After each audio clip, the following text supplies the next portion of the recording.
Hello students, welcome back to your own physics class. और आज आपकी क्लास में हम बेसिकली 10th क्लास का चैप्टर जो इलेक्ट्रिसिटी है उसके न्यूमेरिकल्स लेके आए हैं। आज हम न्यूमेरिकल्स करेंगे इलेक्ट्रिसिटी पे बेस्ड। तो भाई इलेक्ट्रिसिटी पे तो बहुत सारे न्यूमेरिकल्स हैं, तो वन बाय वन करके हम लोग अपने बहुत सारे लेक्चर्स में इसको कवर अप करेंगे। 3-4 लेक्चर्स लगेंगे ताकि न्यूमेरिकल्स हम कर पाएँ, क्योंकि आप जानते हो बिना न्यूमेरिकल के परफेक्शन तो आती ही नहीं है। अब एक सवाल है, अच्छा एक बात और कि भाई जब भी मैं न्यूमेरिकल लिखूं आप कोशिश करो स्क्रीन को पॉज करके खुद राइट डाउन करने की, मतलब स्क्रीन को पॉज करके पहले क्वेश्चन लिख लो और आंसर खुद लाने की कोशिश करो। इससे क्या होगा, इम्प्रूवमेंट आएगी। बेशक गलत हो सही हो, स्क्रीन को पॉज करके खुद आंसर लाओ और उसके बाद मैच करो कि आपने ठीक किया है नहीं किया है। इससे क्या होगा, आपका कॉन्फिडेंस लेवल बढ़ता चला जाएगा। कोई प्रॉब्लम नहीं है, क्वेश्चन गलत होता है सही होता है, आप ट्राई पहले खुद करो, क्योंकि थ्योरी आपने पढ़ी है। एक क्वेश्चन है, calculate number of electrons in 3.2 coulomb charge. भाई ये क्वेश्चन है, चार्ज आपके पास कितना है, 3.2 कूलम। सिंपल है, क्लियर। अब देखो इसमें हमें बेसिकली इलेक्ट्रॉन कैलकुलेट करना है, तो हम क्वांटाइजेशन वाला फॉर्मूला लगाएंगे, Q = Ne। सिंपल, हमने क्वांटाइजेशन प्रिंसिपल पढ़ा हुआ है, Q = Ne। अच्छा यहाँ पर देखो, जो मेरा Q है, Q इज 3.2 कूलम और E मुझे पता है 1.6 × 10⁻⁻19 कूलम और N कैलकुलेट करना है। सिंपल सा तरीका है। तो अगर मुझे N निकालना है, इट विल बिकम Q/E और Q की वैल्यू कितनी है, 3.2 × 10⁻, Q मेरा सिर्फ 3.2 है और E मेरा 1.6 × 10⁻⁻19। ये माइनस ऊपर जाएगा तो इट विल बिकम 10⁻+19 और ये इससे कैंसिल आउट 2। इतने इलेक्ट्रॉन्स होंगे 3.2 कूलम में। क्लियर। अब दूसरा क्वेश्चन देखो, 10⁻20 electrons flows from a conductor in 10 seconds. Calculate charge and current. देखो सिंपल क्वेश्चन है कि 10⁻20 electrons flows from a conductor. Suppose करो ये कंडक्टर है आपके पास ये, और इसमें से 10⁻20 इलेक्ट्रॉन्स बाहर आ रहे हैं, तो मैं जानता हूं ये पॉजिटिव चार्ज बनेगा। इलेक्ट्रॉन रिमूव हो रहे हैं इसमें से, इस बॉडी पे पॉजिटिव चार्ज आएगा और कितने इलेक्ट्रॉन्स आए हैं, 10⁻20। तो मुझे पता है कि Q = Ne होता है। मुझे चार्ज कैलकुलेट करना है, N कितना है, कितने इलेक्ट्रॉन्स बाहर आ रहे हैं, 10⁻20। यहाँ पर N दे रखा है आपको 10⁻20 और T दे रखा है आपको 10 सेकेंड। दो डाटा आपको गिवन है। फॉर्मूला लगाओ, फॉर्मूला लगा दो आप, Q = Ne वाला। ठीक है, ये बाहर आ जाता है बार बार बेटा। Q = Ne, यहाँ देखो N कितना है, 10⁻20 और E इज व्हाट, 1.6 × 10⁻⁻19। इसको करेंगे कितना आएगा, 16 कूलम। 10⁻20 10⁻⁻19, तो 10 बचेगा, 10 को इससे मल्टीप्लाई करोगे 16 कूलम चार्ज हो जाएगा। सिंपल। एक और फॉर्मूला हमने पढ़ा है कि Q = IT, I = Q/T, Q = 16 और T = 10। तो आपकी वैल्यू कितनी आ गई, 1.6। सिंपल है, ये वैल्यू आ गई आपकी। इस टाइप के आसान क्वेश्चन आते हैं आपके में। अब देखो एक और question, the filament of an electric bulb draws 0.8 ampere current and operates for 5 hours. The filament of an electric bulb draws 0.8 ampere current and operates for 5 hours. Calculate amount of charge. Calculate amount of charge flows. भाई एक electric bulb है जिसका filament इतने ampere current देता है और कितने time तक देता है 5 आवर तक। आपने पढ़ा एक फॉर्मूला। अच्छा इसमें देखो इस क्वेश्चन में गिवन क्या है। इस क्वेश्चन में गिवन है I which is 0.8 ampere, time given है विच इज 5 आवर्स। अच्छा आर में तो काम चलेगा नहीं, हमें पता है सेकंड में चाहिए टाइम, तो सेकंड में करने के लिए 5 × 60 × 60 ये आ गया। अब हमें पता है चार्ज निकालना है Q = IT, सिंपल फॉर्मूला लगेगा 0.8 × 5 × 60 × 60। इसको मल्टीप्लाई कर दो 4 आ जाएगा और ये 3600। इसको मल्टीप्लाई कर दो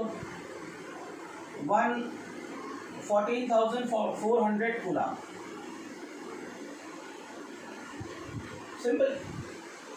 तो ऐसे ही सिंपल क्वेश्चंस आते हैं स्टार्टिंग में, आपको ये आने चाहिए। प्रैक्टिस करोगे परफेक्शन अपने आप आती चली जाएगी। एक और क्वेश्चन देखो, the potential difference between 2 points is 15 volt.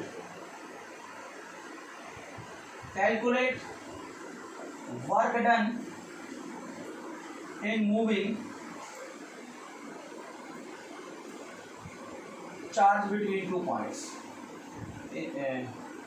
In moving 2 coulomb charge between 2 points. देखो कहता है आपके पास 2 पॉइंट्स हैं, मान लो ये A है ये B है, और कहता है VA - VB आपके पास कितना दे रखा है 15 वोल्ट, और आपको A से B तक एक चार्ज है आपके पास 2 कूलम, इसको मूव करना है। आपको वर्क डन पूछा है, ये तो पूछा है potential difference between 2 points is 15 volt. A और B के बीच का पोटेंशियल डिफरेंस कितना है 15 volt. Calculate work done in moving 2 coulomb charge. आपको पता है वर्क डन का फॉर्मूला क्या होता है, हमने पढ़ा हुआ है W = Q × V, और आप सिंपली Q × VA - VB में लिख सकते हो, ये फॉर्मूला भी पढ़ा है हमने। तो हमारा वर्क डन निकालना है, Q हमारा 2 है और ये हमारा 15 है, work done = 30 joule. Simple 1 line का आंसर। फॉर्मूला लिखना ना भूलें, ये फॉर्मूला यहाँ जरूर लिखें। Every time you have to write the formula because sometimes if you miss the calculation and the result found wrong, in that case if you have written the formula you will awarded some marks. तो ये जरूरी है कि जब भी आप CBSE के questions करो उस केस में आप फॉर्मूला जरूर लिखें, क्योंकि हर फॉर्मूले के कुछ ना कुछ मार्क्स होते हैं। आप जैसे जैसे फॉर्मूला लिखोगे फॉर्मूले के मार्क्स आपको जरूर मिलेंगे, वो डिडक्ट नहीं होते हैं। बेशक आपका क्वेश्चन गलत हो जाए उससे कोई फर्क नहीं पड़ता, आंसर से कोई लेना देना नहीं है। अगर आपने सही फॉर्मूला लगाया है तो फॉर्मूले के मार्क्स होते हैं बेटा, ध्यान रखें। तो स्क्रीन को पॉज करके इन सबको राइट डाउन भी कर लें। अब हम अपने अगले क्वेश्चन की तरफ चलते हैं।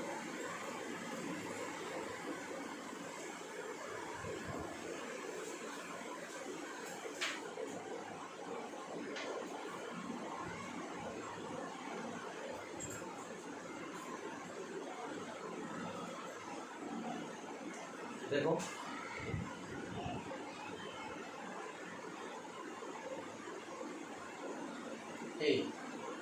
Potential at A 15 volt, potential at B -5 volt. 3 coulomb. भाई 2 पॉइंट्स है, एक ए और एक बी, ठीक है। Calculate work done in moving 3 coulomb from A to B.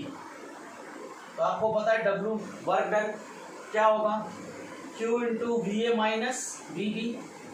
Q कितना है 3 कूलम को मूव कर रहे हो, आपको इस फॉर्मूले में दे रखा है Q equal to 3, V A जो है वो 15 वोल्ट है और वी बी जो है वो -5 वोल्ट है। फॉर्मूले में बस वैल्यू पुट करनी है, यहाँ 15, यहाँ -5, 3 इंटू 20 60 जूल। सिंपल। इस टाइप के क्वेश्चंस भी आते हैं पोटेंशियल डिफरेंस पे। आपने potential difference and potential at A point की डेफिनेशन पढ़ी थी, उस टाइप के क्वेश्चन भी आते हैं। अब जो अगला इस चैप्टर से जो सबसे ज़्यादा मेन टाइप के क्वेश्चन आते हैं वो ओम्स लॉ पे बेस्ड आते हैं। हमने ओम्स लॉ पढ़ा था, V equal to I R, तो उस पे बेस्ड क्वेश्चंस बहुत ज़्यादा आते हैं और हम उसकी शुरुआत करते हैं। देखो कैसे। एक सबसे सिंपल क्वेश्चन ले लो,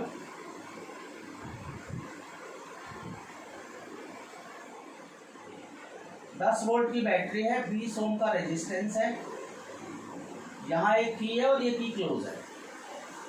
ऐसा सर्किट दिया मैंने आपको, बोला कैलकुलेट करंट इन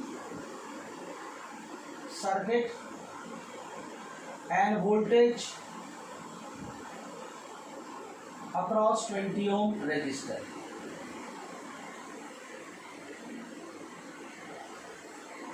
सिंपल है। अब देखो इस सर्किट के अंदर टोटल रेजिस्टेंस कितना है 20 ओम और वोल्टेज कितना है 10 वोल्ट। ये वोल्टेज है और ये रेजिस्टेंस है बस। तो करंट कैसे निकालोगे, I equal to V upon R. V कितना है 10, R कितना है 20, 1/2 एम्पियर, या कुछ लोग 0.5 एम्पियर भी लिख सकते हो कैलकुलेट करके। सिंपल। ये करंट आ गया, इस सर्किट में से जो करंट जाएगा वो कितना होगा 0.5 एम्पियर, और इसके अक्रॉस वोल्टेज कैलकुलेट करनी है। यहाँ पर वोल्टेज कितना होगा I इंटू आर। V 20 ओम के अक्रॉस कैलकुलेट करनी है आपको वोल्टेज। किसके अक्रॉस, इस 20 ओम के अक्रॉस आपको वोल्टेज कैलकुलेट करनी है। सिंपल तरीका है, क्या करो, यहाँ पर जो करंट है इसके अक्रॉस और इसका जो रेजिस्टेंस है दोनों को मल्टीप्लाई कर दो, तो V इक्वल टू कितना आएगा, करंट तो 0.5 है और ये 20 है तो 10 वोल्ट, यानी जो बैटरी ने 10 वोल्ट दिया था वो इस रेजिस्टेंस के अक्रॉस ड्रॉप होगा। ये सबसे बेसिक लेवल का क्वेश्चन है। इसके बाद इस पे बहुत सारे क्वेश्चंस हमें करने हैं। इसके लिए मैं एक फ्रेश लेक्चर बनाऊंगा जिसमें सिर्फ इसी पे बेस्ड क्वेश्चंस होंगे। इससे पहले थोड़ा सा हम ओम्स लॉ के ग्राफिकल उस पर चलते हैं। देखो ओम्स लॉ में ना आपने ऐसा ग्राफ पढ़ा था V वर्सेस I का,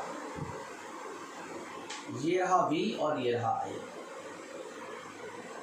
this is A, this is B।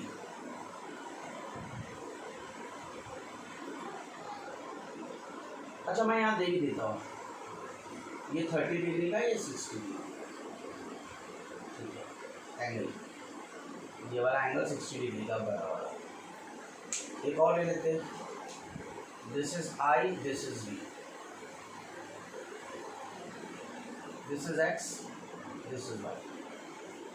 ये दो ग्राफ दे रखे हैं आपको, पहला दूसरा, और ये भी 30 डिग्री का है और ये भी 60 डिग्री का है। For the given graphs which has higher resistance, if other factors are same।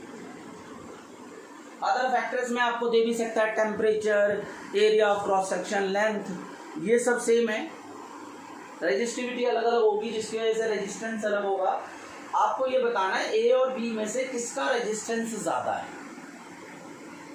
ए और बी में से किसका रेजिस्टेंस ज्यादा है, ये सिंपल बताना है आपको।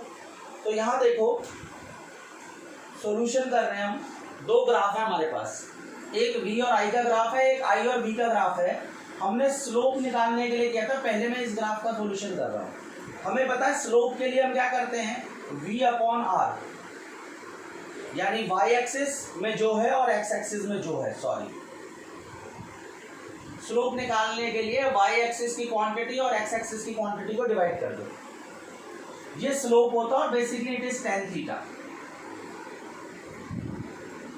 तो यहां पर देखो v/i होता क्या है, r, इस ग्राफ का स्लोप जो है वो r है, सिंपल, क्योंकि v/i क्या होता है, r। अब पता है मुझे कि जिसका स्लोप ज्यादा उसका रेजिस्टेंस ज्यादा, हायर स्लोप हायर r। तो इसका मतलब resistance of a is greater than resistance of b, simple बात है।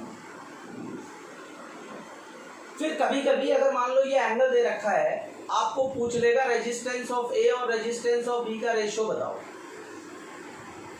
तो देखो रेजिस्टेंस का एक और फॉर्मूला आपने देखा था, resistance equal to tan theta भी है यहाँ पर। इस क्वेश्चन में रेजिस्टेंस विच इज v/i और स्लोप जो होता है स्लोप tan थीटा के बराबर होता है, और यहाँ पर स्लोप क्या है, v/i जो कि r होता है। तो मैं बोल सकता हूं ना कि tan theta equal to r। तो यहां देखो r a की जगह मैं क्या लिख सकता हूं, tan 60, और r b की जगह मैं क्या लिख सकता हूं, tan 30। दोनों को डिवाइड कर दो, r a by r b, tan 60 √3, tan 30 1/√3, value आ गई 3:1। सिंपल भाई, इस ग्राफ का जो स्लोप है which is resistance, and slope का एक और फॉर्मूला होता है slope equal to tan theta. Theta A के लिए 60 डिग्री है, बी के लिए 30 डिग्री है। अब आप यहां देखो इस क्वेश्चन में, यहां देखो अगर मैं यहां स्लोप की बात करूं तो it is i/r and it is tan theta, sorry not i/r, गलती कर रहा हूं बेटा, i by this is v, not i/r, मतलब y axis divided by x axis.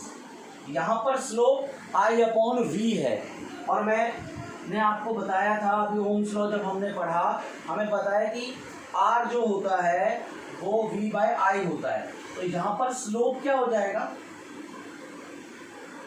1/r, और स्लोप tan थीटा के इक्वल भी होता है। तो अगर मैं यहाँ r कैलकुलेट करूँ तो r cot थीटा होगा। एक बात तो पता चल गई, यहाँ r क्या था, यहाँ r tan थीटा के बराबर था, ठीक है, और यहाँ r किसके बराबर है, cot थीटा के बराबर। अच्छा अब पहुंचो, देखो यहाँ स्लोप और रेजिस्टेंस का इनवर्स रिलेशन है, because slope is inversely proportional to r, so resistance of b will more than resistance of a। जिसका स्लोप कम होगा resistance of y will more than resistance of x, मतलब जिसका slope कम होगा उसका रेजिस्टेंस ज्यादा होगा। इनवर्स रिलेशन है, देखो आप, higher the slope lower the resistance, lower the resistance higher the slope, simple inverse relation है बेटा। और जब मुझे कोई rx/ry बोलेगा तो rx की जगह देखो आप, रेजिस्टेंस का एक फॉर्मूला है cot थीटा यहाँ पर, तो यहाँ पर cot 60 और cot 30, cot 60 होता है 1/√3 और cot 30 होता है √3, तो ये आ जाएगा 1:3। ये भी पूछ सकते हैं, vi का ग्राफ भी हो सकता है, iv का ग्राफ भी हो सकता है, परेशान होने की जरूरत नहीं है, कुछ भी ग्राफ में पूछा जा सकता है। अब आप देखो एक और तरह का ग्राफ आता है, सिमिलर ऐसा ही ग्राफ आएगा और उसमें कुछ और पूछते हैं। क्या पूछते हैं देखो,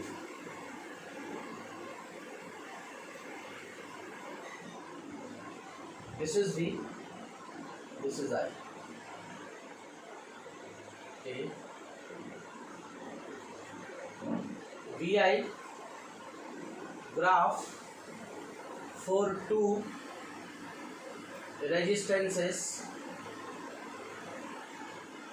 to equal resistances. VI graph for two equal VI graph for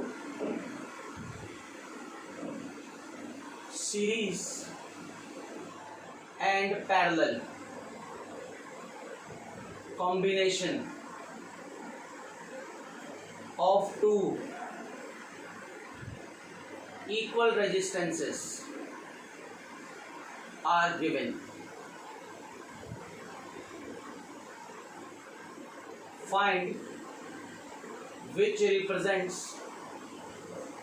series and which parallel.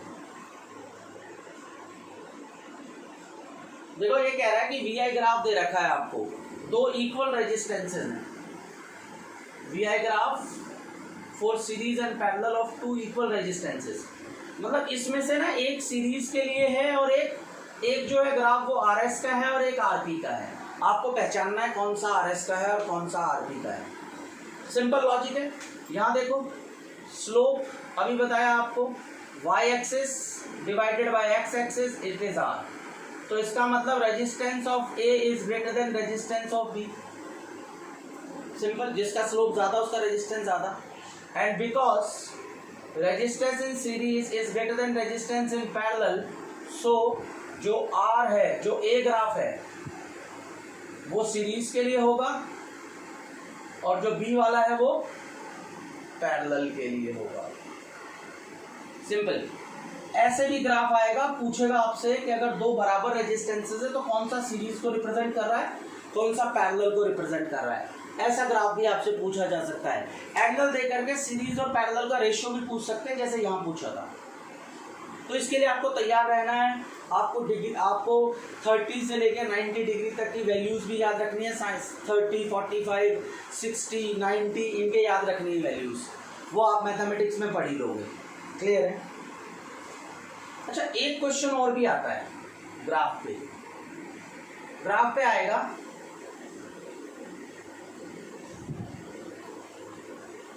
ये भी